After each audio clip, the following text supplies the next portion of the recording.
Vice President Sara Duterte at Congressman Saldico ay may gagawing matinding pasabog nitong February. Nako, ano kaya ito? Alam niyo nung nalaman ko to, nako sabi ko putang ina, may iiyak dito. May mga iiyak dito, talagang magugulantang dito ang palasyo. At yung mga anti-Duterte ay baka magsilikasan na. Gora na sa Amerika, girl. So yun mga Banateros, mga kabiyaya, Jay Guevara nga po pala, isa sa mga Banateros brothers. At bago natin to simulan please like, share, and subscribe sa ating YouTube channel. Pakipindot na lang din po yung bell button para lagi kayo updated sa ating mga video. So bago ang lahat, total uminubo ako. Panoorin po muna natin itong pahayag ni Vice President Sara Duterte. So eto po. Matulahi wa barakatu. Madayaw, ugmaayong adlaw kaninyong tanan. Magandang araw sa inyo lahat. Ang impeachment complaint na inendorso ng akbayan ay isang papel na walang kalakip na kahit anong ebidensyang magpapatunay sa mga paratang na isinasaad dito. Hindi na ito bago. Matatandaan na ang impeachment laban sa akin ay naging sagot nila sa aking pag-alis sa gabinete. Isang hakbang na isinagawa dahil hindi na maipaliwanag ng Pangulo ang patuloy na pagkalugmok ng bayan sa kahirapan, dulot ng kanyang kapabayaan at bisyo. Noong 19th Congress, binuksan pa nila ang isang Investigation in Aid of Legislation. Hindi upang lumikha ng batas, kundi upang magsagawa ng isang malinaw na fishing expedition para sa planadong impeachment laban sa akin. Paulit-ulit nilang ibinandera ang isyung Mary Grace Piatos bilang umano'y bahid ng katiwalian. Kahit na sa kabila ng lahat ng investigasyon ay wala silang naipakitang kahit isang direktang paglabag sa paggamit ng confidential funds. Sumunod na dito ang bentahan ng mga pirma para sa impeachment at ang mga tinaguriang for later release projects na ipinangako umano sa ilang miyembro ng Kamara upang itulang ang impeachment laban sa akin. Mga Grabe, no? pangyayaring mismong inamin na ng ilang... So ibig sabihin totoo pala talaga yung naging bayaran dun sa impeachment kay Vice President Sara Duterte, no? Diba? Paldo na naman ang mga hinayupak. babatas sa kanilang mga naging pahayag.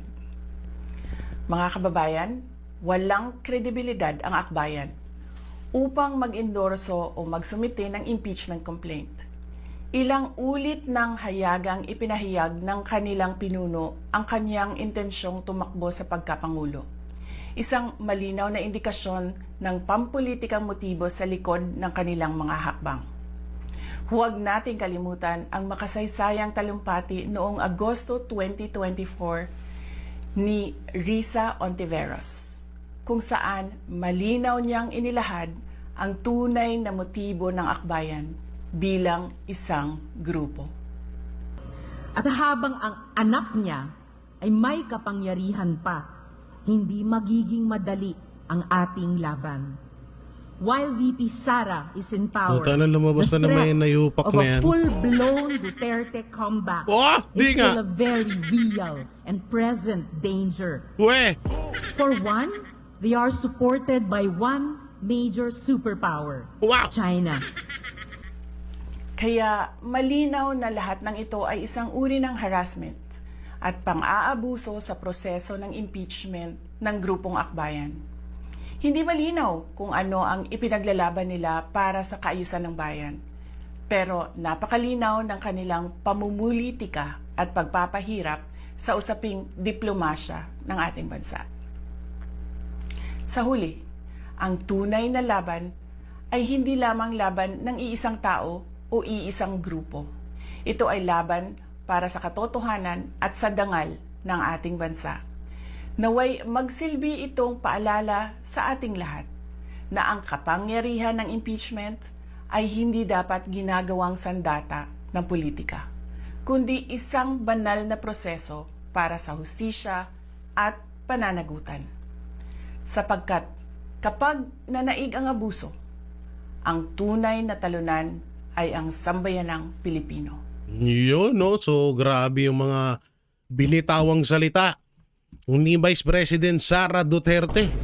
At may pahaging pa nga doon kay Pangulong Bongbong Marcos na kaya lang nagkakaroon ng impeachment ngayon kasi ito ay isang diversional tactic para pangtabon sa mga isyong kinakaharap ng administrasyon dahil hindi nga nila mapaliwanagan nangyayaring korupsyon sa bansang Pilipinas.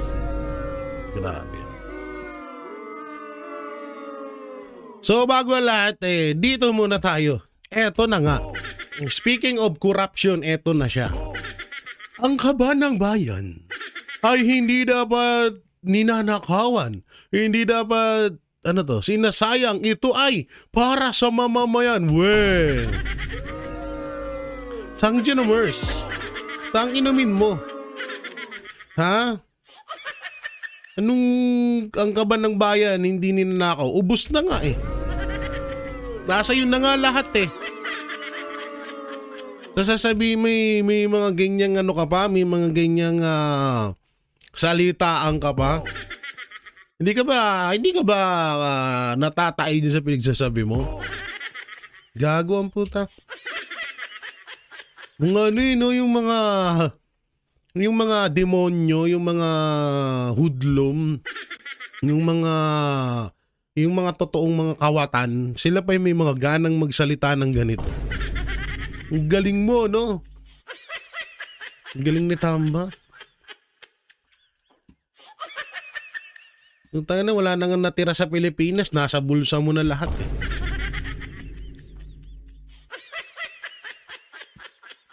Rito naman tayo.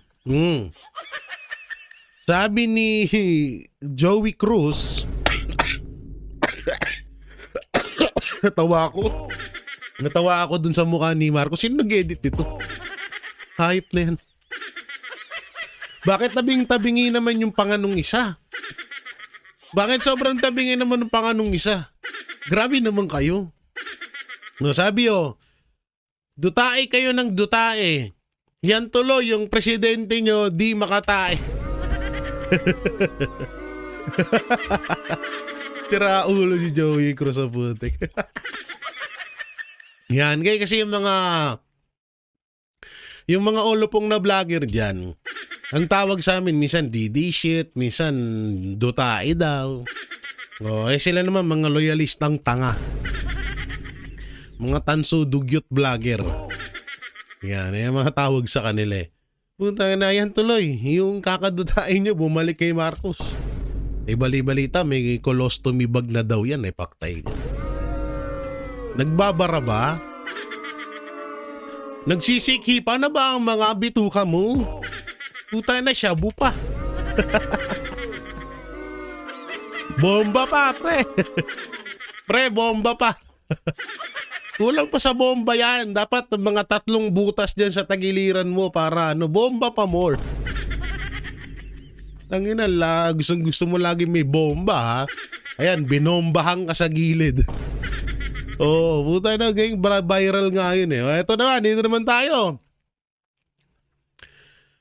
Ano to? PBBM lang ang nakagawa nito. Malaki ang utang pero walang project.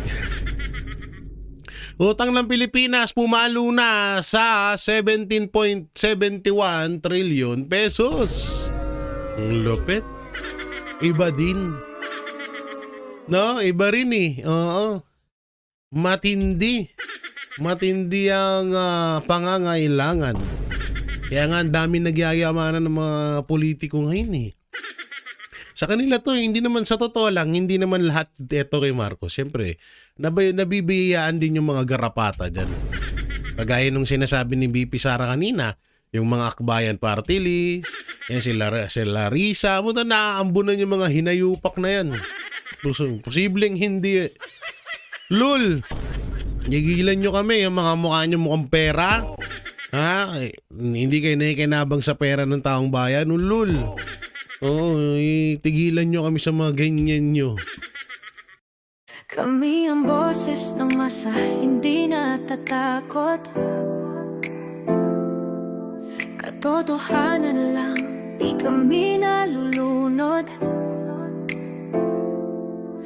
Walang bahid ng sismis, lahat ay totoo. Kahit sino ka pa, pag mali ka babanatan ka. Walang pinipiling kulay, wala kaming kinikilingan.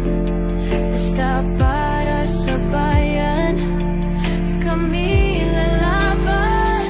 Pag tama palakpakan, pag mali banatan. Di matitinag, di matatakot, para sa bayan tuloy ang sigaw.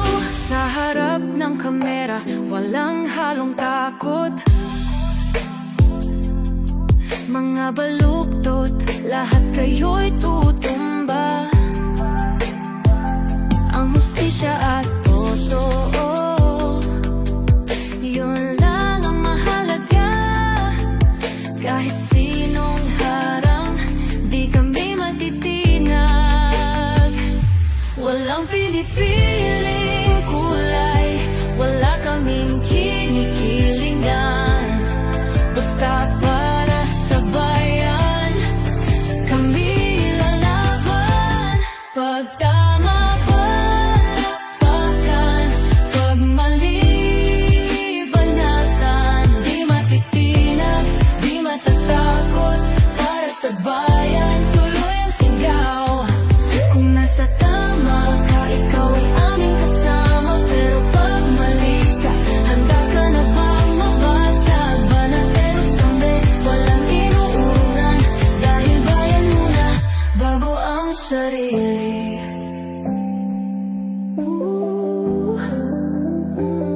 Bago ang sarili.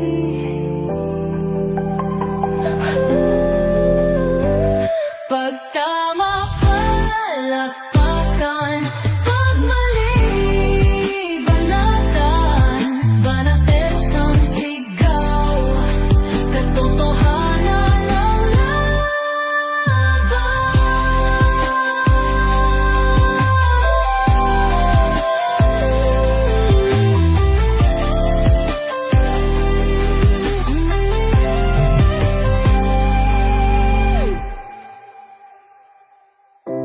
Sa harap